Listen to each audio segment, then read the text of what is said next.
तो रूह की ग़िज़ा क्या है बेटा? ज़िक्रुल्लाह, अल्लाह का जिक्र। क्या है? अल्लाह का जिक्र। इससे रूह क्या रहती है?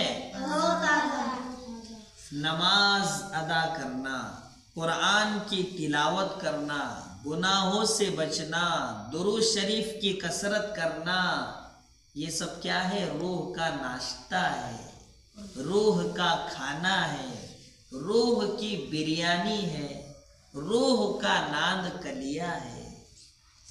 समझ में आया?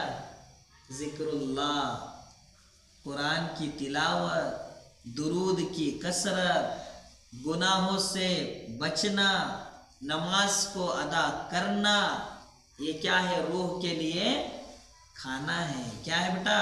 खाना।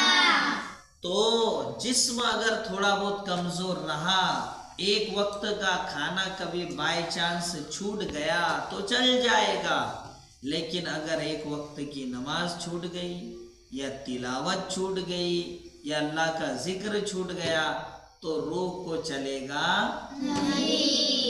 इसलिए रूह को मजबूत रखना है। कैसा रखना है? मजबूत।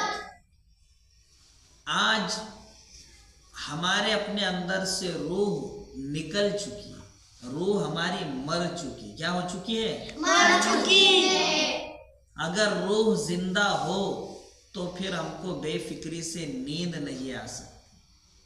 फजर की अजान हो और हम 7वें आसमान पर हो, फजर की अजान हो रही हो और हम ऊपर टांग कर कर सो रहे हो, ऐसा होता नहीं। रूह जब जिंदा होती तब ऐसा नहीं हो सकता। लेकिन आप देखो दुनिया में, आप तो माशाल्लाह पूरे 5 वक्त की नमाज पढ़ते हो, दिन भर कुरान पढ़ते हो, अल्लाह का जिक्र करते हो। ये आज दुरूद शरीफ का हमने पूछा तो माशाल्लाह सब बच्चों ने 10,000 के ऊपर पढ़े, इक्का दुक्का बच्चों ने 9,000 पढ़े, किसी ने 8, बाकी अक्सर बच्चों ने माशाल्लाह 10,000 दुरूद शरीफ पढ़े।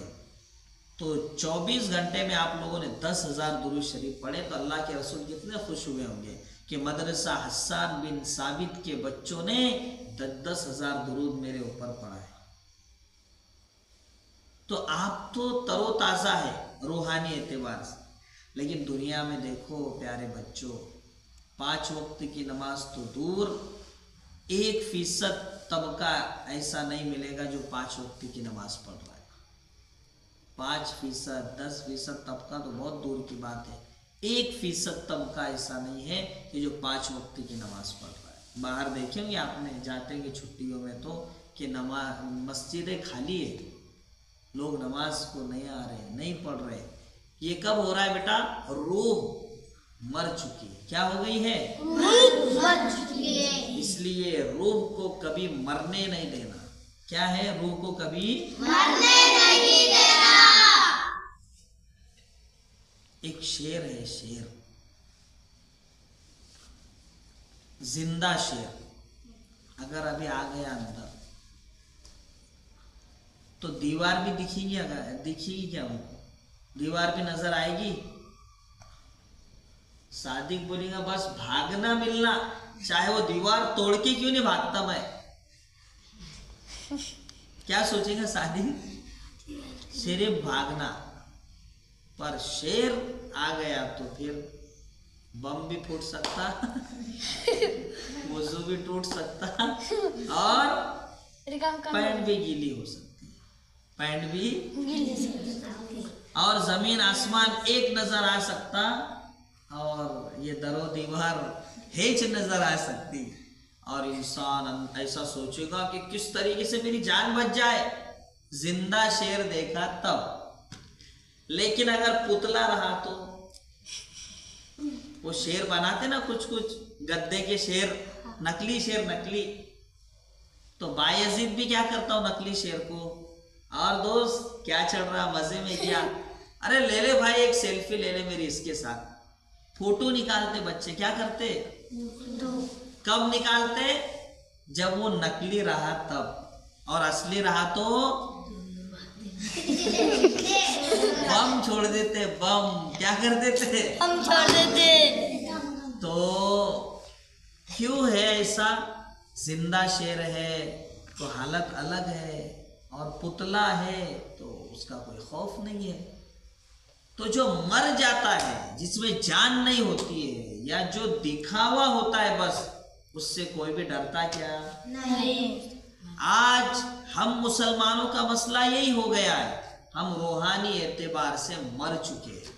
रूहानी एतबार से मर चुके हैं। हमारे अंदर जान नहीं रही है, जिंदा लाशें हैं जो ये चलती फिरती हुई नजर आ रही है।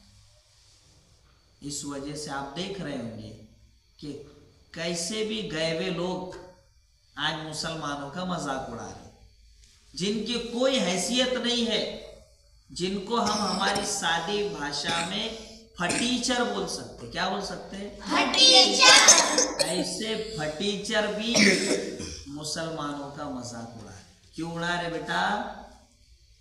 इन मुसलमानों ने क्या किए? रूह को मार दिए। रूह को क्या कर दिए? मार दिए। इसलिए प्यारे बच्चों, अगर तुम्हें अपने वकार को दुनिया में बाकी रखना है तो फिर तुमको रूह को जिंदा रखना पड़ेगा। क्या करना पड़ेगा? रूह जिंदा रहेगी, दुनिया आपसे डरेगी। और रूह अगर मर गई तो दुनिया फिर आपके ऊपर सर पे बैठ के कान में पेशाब करेगी। क्या करेंगी?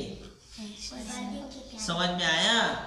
इसलिए प्यारे बच्चों, कभी भी छुट्टियों में भी अगर गए तो भी नमाज कभी नहीं छोड़ने की, जिक्रुल्लाह कभी नहीं छोड़ने का, दुरूद शरीफ कभी नहीं छोड़ने का, गुनाहों से बचते रहने का, गलत चीज़ें मोबाइल में हरगिज़ नहीं देखने का। तो ये सब चीज़ों की आप पाबंदी करोगे तो आपकी रूह मजबूत रहेगी, तरोताज़ा रहेगी, फिर आपका रौब व दबदबा रहेगा, दुनिया आपसे डरेगी और इकराम करेंगे लोग, एहतराम करेंगे। ऐसा नहीं है कि